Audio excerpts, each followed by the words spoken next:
And welcome, ladies and gentlemen, to the second European qualifier for the Kung Fu Cup. We're here on eSport 7, and I'm here with Mr. Tennessee. Yeah, man, what's up? You know, we're back, and this is the second European qualifier that we're going to be running here from Qualifier Studios in Stockholm, Sweden. Man, we've had quite a bit to cast. You know, now these past days, we had these two Korean qualifiers, you know, back to back. They were really intense as well. Like so many amazing games and players overall. I mean, probably some of the best TVTs we've ever run. Oh yeah, and TVPs as well. Definitely. Like, really happy so far with all the results. I have to get my microphone a bit closer. Maybe this is better. Hopefully. Do you hear me better now? I can hear you quite well. I can hear me quite well. So you know, good. We'll see if this works out. Anyway, buddy.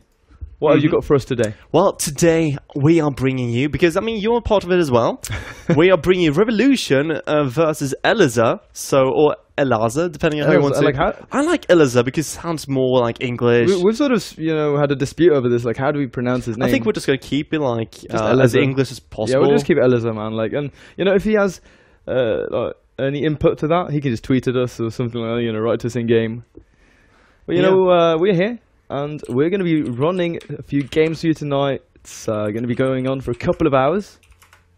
Yeah, I mean, it's probably going to be about 4-6 hours as before. 4 to 6. Yeah, we don't have as many players as the Korean qualifiers, but still a lot of really good players. Like we have Bly, Nerdshio, Snoot coming out. And we actually have Naniwa signed up for this. Oh yeah, and of course, let's not forget the year of Harstem. Harstem? Year of Harstem, man. Is it going to be a year of Harstem? Well, every year is a year of Harstem. Every year is a year of Harstem. That's how it is nowadays. Easy life, man. When did that start, really? I don't know. Getting really hot in this. It's really hot. Should we just strip? I'm going to go right ahead and take it off. Let's do that. I'm actually getting really hot as well. These lights, man. It's a hard life being a caster. Just going to dump that on the floor. This is better. Bit more roomy air, you know, better air. Yeah, and of course, we are getting ready for the first game. Sorry, by the way, if you guys were wondering, I am trying to fetch us games on this computer. I'm also doing some observing, so sometimes I might look down. You're sort of doing, you know, a bit of everything. Yeah. Bit of admin. Bit of admin. Some observing, and then casting. Yeah. So, you know, you've got a whole set of things you have to be doing. I'm a jack of all trades, you are master a jack of none. That is true. Ah, thank you. I can confirm that. You know, once you hit Masters League with Zerg, I have been Masters League with Zerg. Have been. That's true. Emphasis on nowadays Masters League is completely packed. If you guys, it's actually hard to get in now. You know, in comparison to how it used to be. It used to be much easier. 2%. But by the way, look at this. We have our first game loading in, as you can see, right behind me here, and we've had a bit of a sort of switch up with all of these monitors. So it's there. Yeah. Right, it's in the center.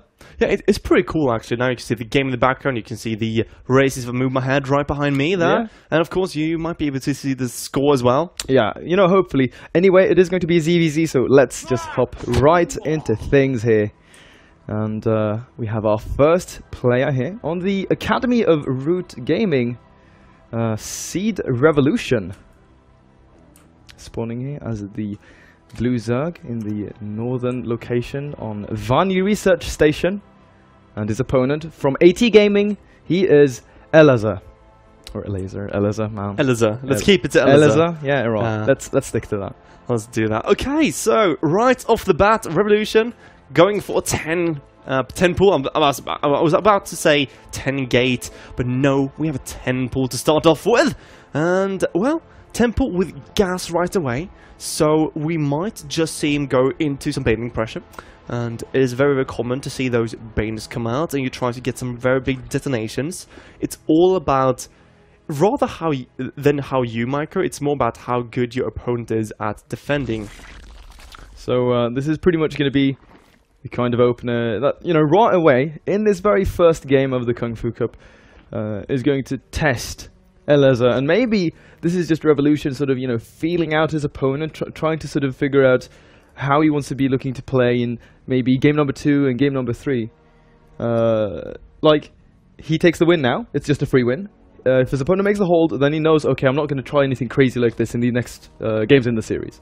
Oh yeah, and why, by the way, I think only Tenji can see me kind of like cringe my face a bit here. I mean, we see a hat trick first from Elazer, And we already see Lynx on the way. By the way, Revolution, he's going for the speed variant. Oh, man. A very interesting approach to it. So instead of getting those Banes, he's going for speed, then into Banes. So it's all about trying to inflict as much damage as possible in the early stages until you get speed, and then trying to finish it off with the speed. And if you don't do that and Lynx come out, then you can still try for one last attack with Banes.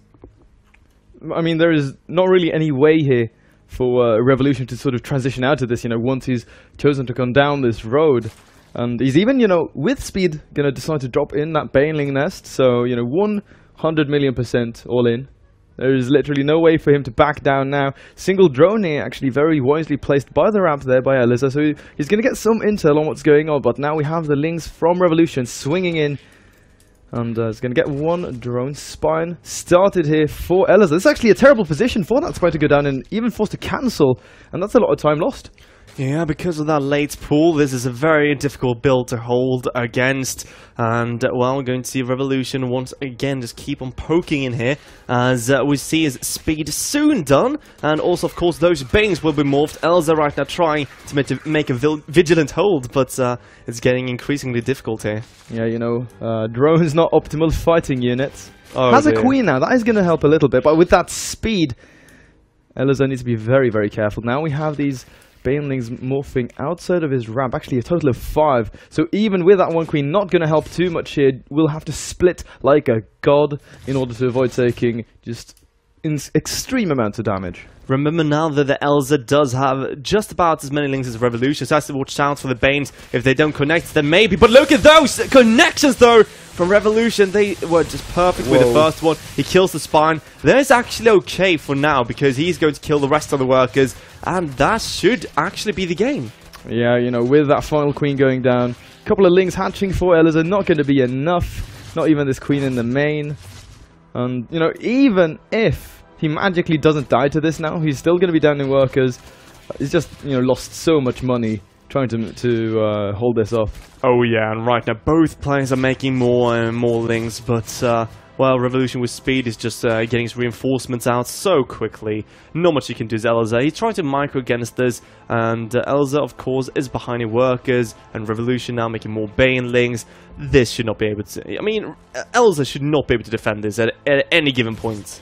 No, that one Baneling connection right at the start of the fight when he was moving up that ramp really changed the entire dynamic of this fight, man. Like, if he would have kept those Lings alive, then maybe he would have been in a better spot, but now he's, as we can see, looking very grave here for our Red Zerg, and with these final connections, that's going to be it. And Revolution will take our first game in this set. He will. I think it was a bit sloppy from Elazer with the Baneling connection. Yeah, like, grouping up his Lings like that. This is the build that, if you go the pure Baneling variant of it, I know that Autosis like to call it the most ineffective, or the worst all-in possible by a Zerg player, because of the fact that if you see top-tier Koreans play against it, they can just split the units so well that you can't actually connect with anything. There'll be like no damage done. Exactly, you'll use like 3 Banes per 2 drones. It's not really cost effective, but in this case, we see Elazer messing up for a second, and that's all it takes. Of course, this was a speed variant, but the same thing applies still. Oh yeah, Zerg versus Zerg in the early stages of the game like that. People say it's coin flippy, and I really disagree. I do as well. Just because it all comes down to the individual execution and defense from each player, and that's what sort of decides if who wins and who dies. Absolutely. It's just like a mechanical thing, really. Oh yeah, and some people might say, well, he opened up hatch first. Wouldn't it be much easier if he opened pool first? But also remember, pool first doesn't lose that much economy. No, that's true. So it's a huge risk going for hatch first like that against someone you don't know the style of. But that being said, ladies and gentlemen, let's jump into the second map and see if Elazer can do a better job of holding any all-ins. And, we have him here. Pulled off that Temple Speed Bane all in, and it really worked out nicely for him. We have Seeds Revolution. And the enemy up to the north, he is the Red Zerg, playing for AT Gaming, he is Elazer. Man, what I said there at the start of the first game? Try to get the feel out there for his opponent. This is a great start for Revolution, actually. It is, and I mean, something that we've been talking about quite a bit. Oh, right, I just realized, by the way, that if you switch sides on the portraits, you miss out the score. Yeah, Thank you for pointing that out, my dear co-caster, saving me out again. But, you know, something I was about to say. Oh, right, when it comes to the openers, we talk about this sometimes, you and I. Sometimes you just open your standard build and feel out your opponent, like we saw Elazer right now. He just opened standard. But Revolution, he decided to go for an all-in, which means that he doesn't really show his cards, he doesn't show what strategy he wants to do. And look at Elazer, already playing more safe, not the approach he went in when he went into the series. No, because generally, man, he probably wanted to go for a hatchery first and stuff like that, but now, losing that first game in that fashion, really going to be just playing into the hand here of Revolution. So I really like this, because it's like big mind game kind of thing that extends beyond only the actual first game. It'll continue out here in this best of 3, and it's sort of, I think it's going to come in to dictate a lot how Elazer will be looking to opening. You know, if this goes to the third map, still probably going to follow the same pattern. Oh yeah, there's so much more than just pure mathematics. You know, so much more than just pure mathematics, basically. It's a lot of mind games. But, of course, now Revolution, he's adding in his gas. Elazer hasn't started his, so the question is, if he doesn't add his within 30 seconds, it should be gasless coming out from him. And it's a very common build when you do go for pool first. Now, with this build, we see Revolution doing, you know, goes into the hatch first, grabs a gas, gets a pool. Not going for the double queen, you know, that you can sync up. There we go, second queen added. Does he have the potential to just go for the, you know, use the natural as a macro hatch, go crazy with the speedlings? You can. It depends on how early your gas is and what you see from your opponent. Someone who's going what Elazer is doing it with gasless has to scout to see, are you mining more than just 100 gas? If you stop at 100, are you just going to mass speedlings behind that? It's very, very important, but you usually do get that wall off in the front about, I would like to say like 5:30 to 6 minutes. If you get it later, you can get all in if you don't get a scout off. Now, let's see what Elazer knows. Well, he knows about the gas timing and the pool timing and everything, so he's alright. He's alright for now. You know, probably click that gas, of course, for just paying extra attention to detail. Now he needs to know, though, if Revolution mines more than 100 gas, of course, to know if banelings are a possibility, and he does see that. A very, very important scout here for our red Zerg. He's actually kept a Zergling hidden here in the main of Revolution. So, you know, at some point in the future, we'll be able to make the swing back in. But now we have the Baneling Nest going down here for Revolution. You know, could he do something with this? Is this like purely defensive? Because we see Elazer, man, he's sort of stuck in this mindset, right? You know, very scared of something coming out of Revolution, really. We see the spine, and starting to finish half of the wall off there at the front. I like this, though, from Revolution. What he's doing right now is going into a very quick spire play on 4 gases, and it's so important, of course, for Elazer to realize this ASAP.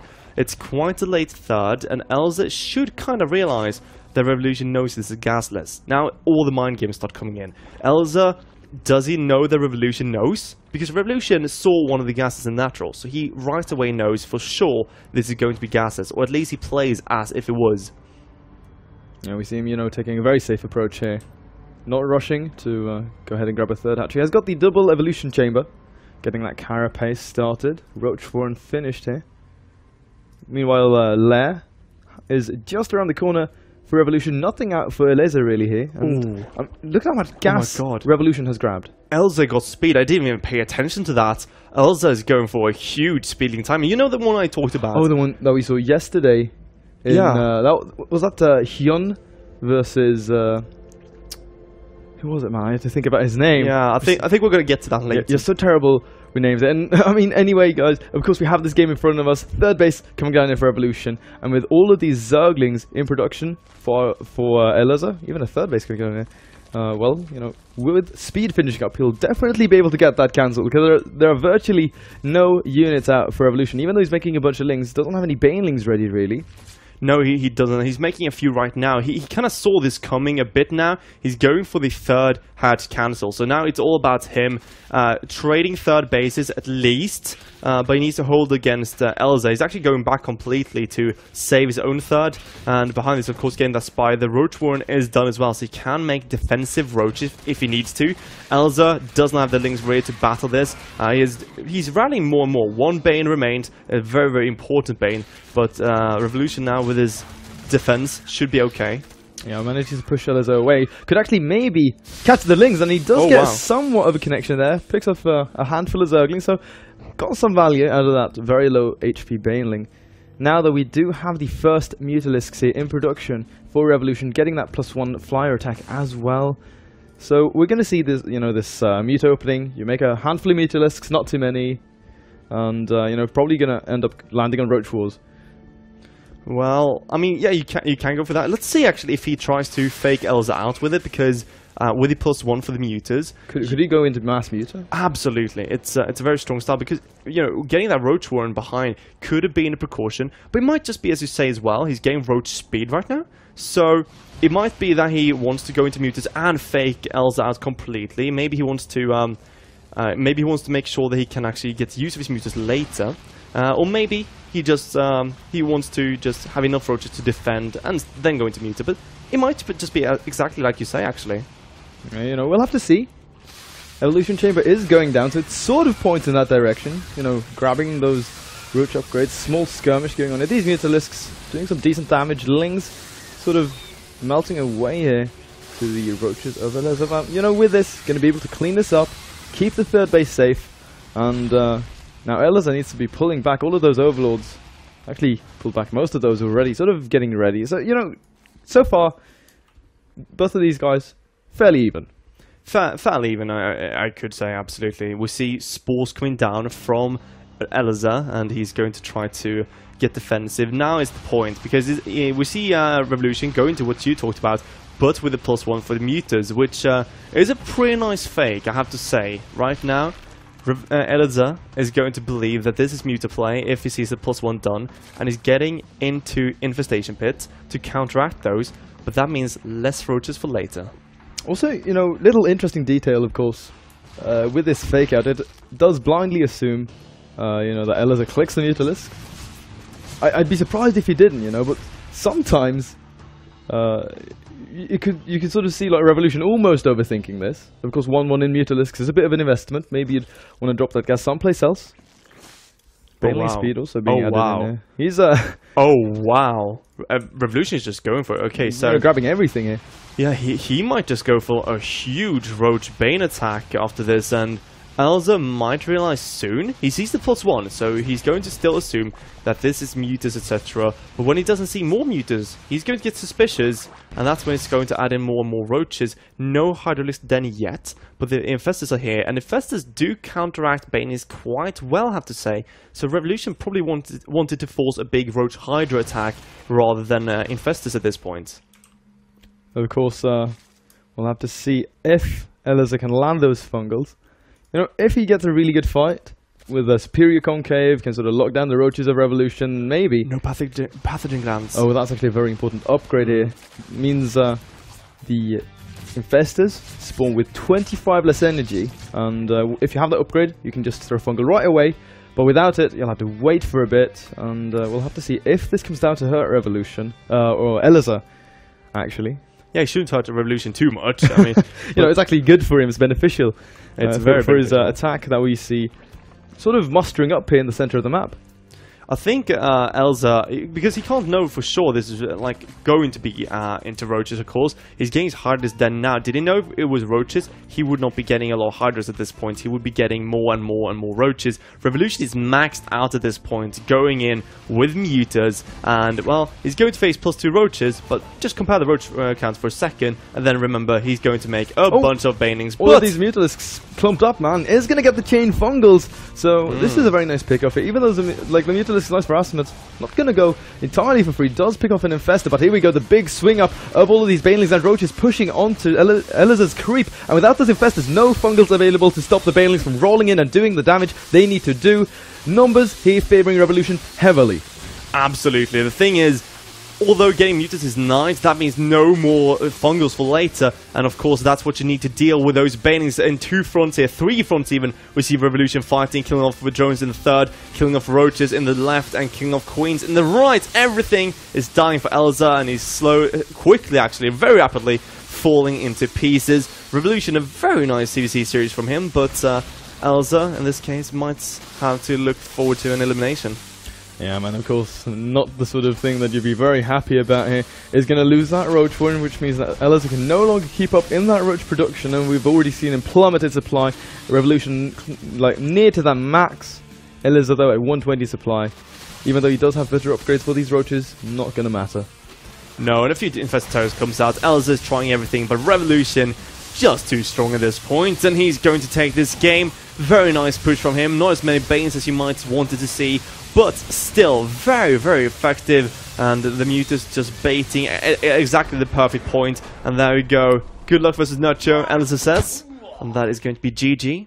Yeah, well played. Very nice games there coming out of Revolution. Elazer sort of, I think, you know, the temple opening on that first game really made him uncomfortable. It looked a bit shaky from him, really, and Revolution just controlling that series very well. I think so as well.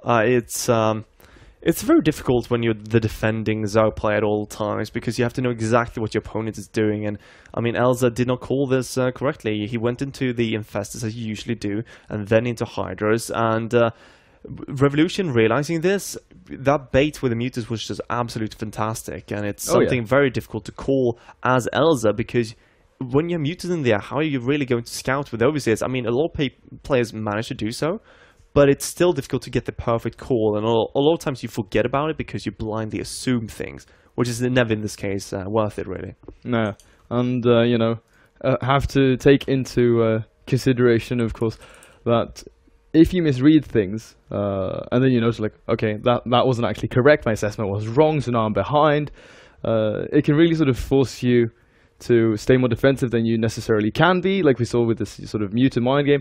And it's a really interesting thing in StarCraft 2, you know, how these mind games sort of work, because I guess the only thing in like many other RTS that I've played and that I've watched is that it's generally, okay, you're doing this thing, I'll counter it, and then it's just counter versus counter, just sort of plain.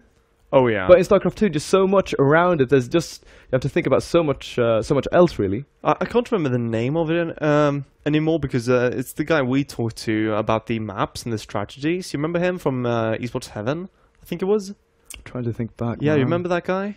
I don't know. We did some help, you know, helped him a bit with an article, and how he talked to me about that, how there are layers in StarCraft, or within like every strategy game. How you have, like, let's say you go for build A, and I have build B, which counts as your build. Then you have C, which counteracts my build, and it just continues and continues into a big circle. So that's pretty cool in StarCraft. You can see a lot of these old school builds coming back, because people realize they can go greedy and greedy. Yeah, like it breaks the meta more and more game, aggressive, depending on how things. Yeah, like it's sort of like, you know, the return of the 1-Rex FE, for example. Exactly, because that gets the free overlord at the beginning. Yeah, because we now know no one goes Rex. Everyone goes Reaper, right? Exactly, and then suddenly a Marine. But you know what, guys? Of course, that was our first series, and that means that we're going to see Revolution moving on, taking down Elazer. And we're going to have a short 3-minute break before we return with our next series. Going to, you know, give us some time here for Zaveg to find the next game. But, you know, until then, see you soon.